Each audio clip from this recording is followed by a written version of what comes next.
师兄，陈师兄，醒醒！陆离教习的讲经马上要开始了，快点，再不去就没位置了。少女说完便小跑着离开，看着周围的一切，你感觉既陌生又熟悉。你仍然背靠着一棵树坐在地面上，只不过这棵树不是允剑山脉里的树，而是空山宗外院的树。陆离，你在记忆中努力搜索着这个名字，很快你就想起这个人是谁，是青禅峰的苏武长老。80多年以前曾在外院担任教习，因为讲经授道颇为易懂，深受外院弟子们爱戴。你不可置信的再次看向自己的手背，那现在的陆离还不是长老，还只是一个外院的教习先生。轮回记录点。你嘟嚷着在意识消散之际，黑暗中所看到的那些字眼，虽然还有很多疑问，但此刻你也已经反应过来究竟发生了什么。你攥住自己的拳头，感受着体内运转的真气，灌气境中期，这是你前世修炼至100岁才达到的修为。记得前世15岁的时候，仍还处于断体境前期，直至19岁时才突破至断体境中期。也就是说，现在的你修为水平甚至比前世19岁时还要领先一个大境界。充分感受一番重生的喜悦后，你很快恢复冷静。既然重新回到了15岁，那就不能再像前世那样走那么多弯路，最后只得到一个碌碌无为的评价。你决定去听陆离的课，毕竟他的教学水准在整个空山宗算是顶尖的。当你到讲经堂时，已有300-400人在场，可堂内却出奇的安静。讲舞台上身着蓝色道袍，端坐在蒲团中容貌清瘦的年轻男人便是陆离。你找到一个角落位置坐下。今天陆离讲授的是空山诀及空山宗的基础心法，虽然相当基础，但是却又非常重要，是每位空山宗弟子未来修行的根基。听着陆离教习的讲经，你缓缓闭上眼睛，气为赤火，空山潺潺，天地清宁。突然你心中一颤，你一直卡在灌气境中期修为所遇到的瓶颈竟然松动了。你7岁拜入空山宗，9岁断体，41岁灌气境，直至72岁那年才突破至灌气境中期。而后的28年时间内，除了真气更浑厚了一些之外，没有取得任何长进，并非是你修行不努力，而是你的天赋就只能到此而已。此时讲经堂内，天地间的灵气开始朝着你的方向涌来，然而未到5全境的你根本无法迅速吸收大量的天地灵气，这使得你周边的灵气开始变得浓郁起来。这突如其来的变故也引起了陆离的注意，而这位温文儒雅的男子只是淡淡往你的方向望了一眼，随后就像是当做什么都没发生一样继续讲经。天地灵气洗涤着你的经脉，你觉得自己从未像此时此刻这般真气充沛过。距离你突破灌气境后期似乎就只有1步之遥，但却偏偏就只差那么1步，无论如何你都迈不过去。又是半个时辰过去，今天就先到此为止，诸位可自行离去。讲经堂内的外院弟子们纷纷起身向陆离作揖致谢。你也回过神来，你已经一只脚跨入了灌气境后期，但想要真正突破，恐怕今天是不行了，还需要再沉淀沉淀。于是你也站起身来向陆离作揖。讲经堂门口东边角落里的那位小友，你且等一下，我有点事想跟你谈一谈。瞬间，讲经堂内外院弟子们的目光齐刷刷地聚集到角落处的你身上，你微微一怔，然后继续作揖。是陆教习。待到讲经堂内的弟子们都离去后，偌大的一个大厅中就只剩下了你和陆离2人。你一直都不喜欢这种与人独处的感觉，尤其是与上位者。不过你也大概能猜到他将自己叫住的原因。灌气境，是灌气境中期。你如实回答道，你也没有任何隐瞒的必要，因为对方是带着答案来的。你叫什么名字？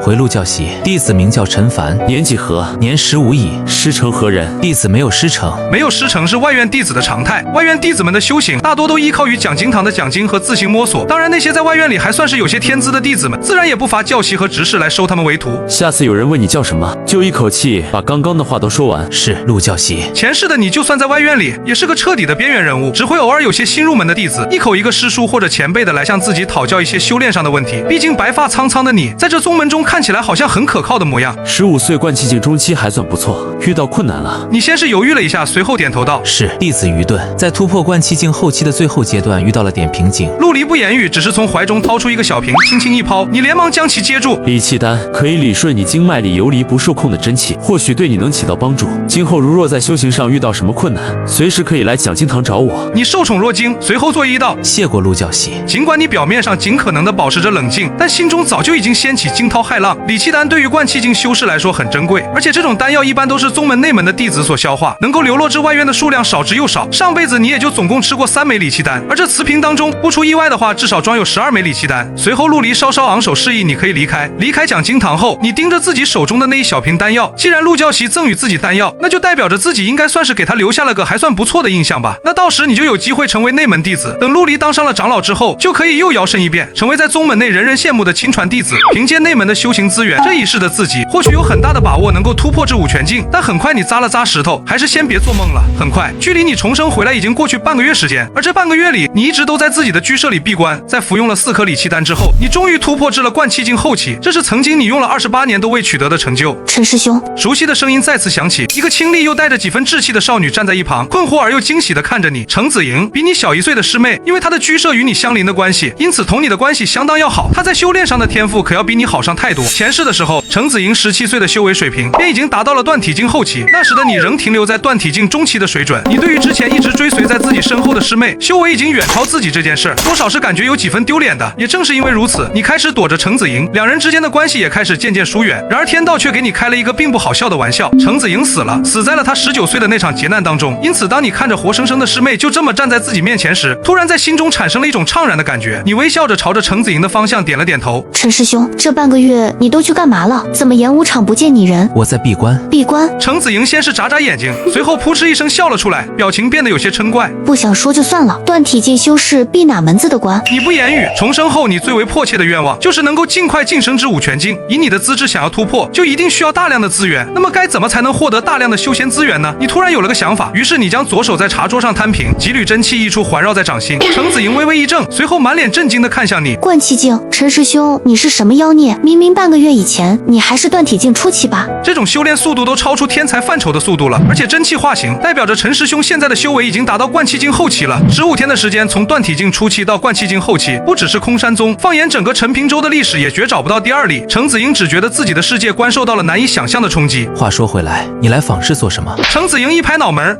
演武堂的领事师姐让我帮她抓一副药材，差点忘记了。说完，他又小跑着离开了茶馆。此时，你的目光扫向茶馆里其他的客人以及掌柜。茶馆不大，刚刚自己和程子莹之间的谈话内容，茶馆里的人应该都听得到。你是有意而为的，你想要让自己是灌气境后期修士的消息尽快扩散出去，不是普通的灌气境后期，而是15岁的灌气境后期。消息一经传开后，被视为天才的自己肯定会引来宗门里那些大能的关注，这便是你的计划。回到居室时，天色也已经暗了下来。此时，你端坐在床榻上，轻闭双眼，温养生息。可随着时间的流逝，你感觉自己的脑袋昏昏沉沉，身体也变得无力，不是困意，而是其他的什么。扑通一声，你倒在了床榻上，意识开始逐渐模糊。这时，屋舍的房门被拉开，随后2个人的脚步声响起，最终站到了你的床榻前。意识模糊的你只能隐约间看到2个黑影。就是他吗？没错，修为灌气境后期，半个月前还是断体境前期吧？是的，该怎么办？火阴就让他消失吧。遵命。一抹刀光闪过，随即你的意识也彻底烟消云散。被人抹杀后，意识消散之际，黑暗中再次看到了那些字眼。陈师兄，陈师兄！你猛地睁开眼睛，大口喘息着，面前的程子莹显然是被你吓了一跳，往后缩了一下，随后小心翼翼地看着你。怎么了，陈师兄？做噩梦了吗？陆离教习的讲经马上要开始了，快一点，不然没位置啦！说完后，他便朝着讲经堂的方向小跑起来。你抬起手来摸了下自己的喉咙，完好无损。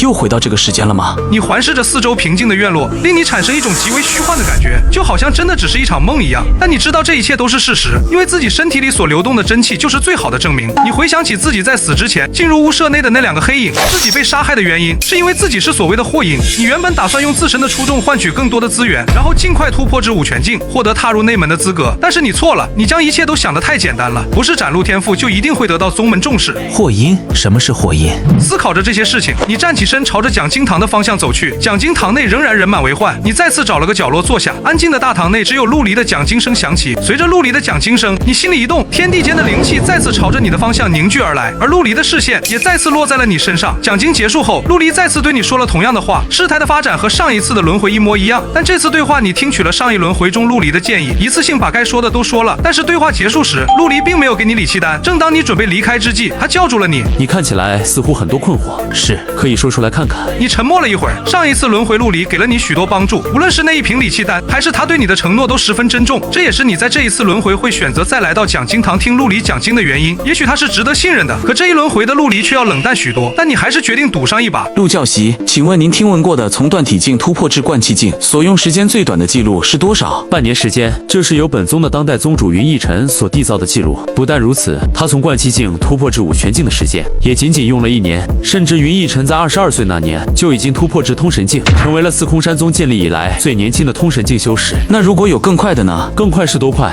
？15天甚至更短。闻言，陆离沉默了。我为你解答困惑，不是让你来消遣我的。弟子鲁莽，还望陆教习恕罪。你连忙作揖道：但倘若真有人可以做到那种事，那必将是能够震撼整个陈平州的天之骄子。如若是我空山宗弟子，我定将护他正道。闻言，你嘴角微微蠕动2下。弟子明白了。为何你要问我这种问题？只是弟子突发奇想罢了。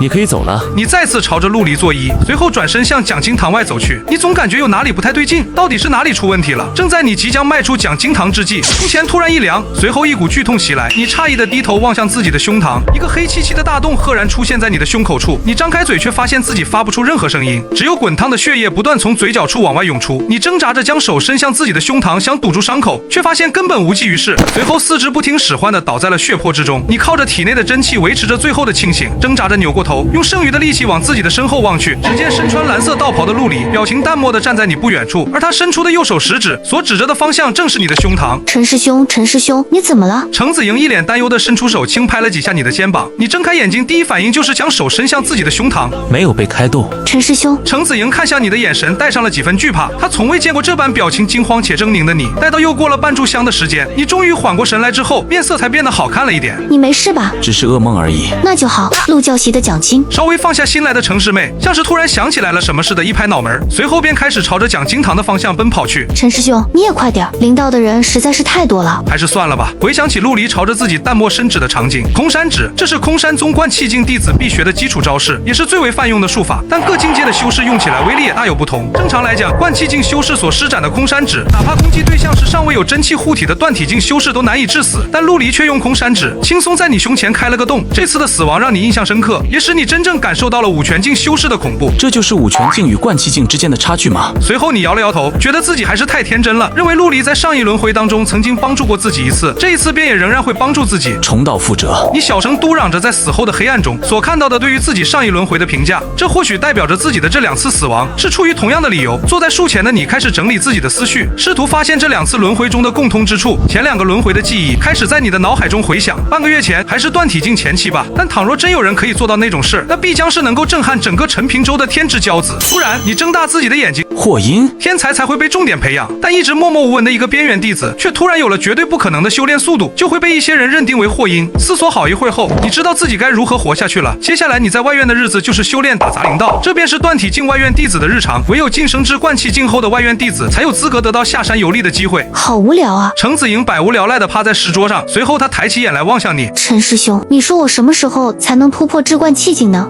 应该不会太久吧？我也好想去下山游历啊，每天都在外院，真是无聊死了。仙道就是如此。不听不听，王八念经。程子莹捂住自己的耳朵，俏皮地朝着你的方向吐了吐舌头。你苦笑着摇了摇头，随即抬头看向天空。如今距离上次轮回又过去了3年时间，在这3年里，你尽一切可能让自己在宗门内的存在感变得更低，并且对外宣称自己现在的修为水平只有断体境后期，同程子莹的修为水平一样。然而事实上，此时此刻你的实际修为已经开始逼近了灌气境巅峰。这3年内宗门里所发生的一切，都与之前你所知道的一样。然而不出意外的话，程子莹将死于那场劫难之中。能不能试着救他呢？只要在劫难发生的那一天，能够以宗门任务为理由让他离开宗门的话。宗门任务？2年后19岁的程子莹站在你面前。对，程子莹只是沉默着将双手背在身后，紧紧盯着你的眼睛。为什么？什么为什么？为什么师兄想让我和你一起去？凭我的人缘，也没办法让别人陪我去吧。可明明就只是去宗门附近的城镇，给宗门的驻外领事送信的任务，一个人不是也能做吗？一个人去的话太孤单了。是吗？这时程子莹轻轻歪了歪小脑袋，随后向前跨了2步，凑到你的耳旁，吐气如兰。是一个人去太孤单，还是师兄没有我在身边的话会感到寂寞呢？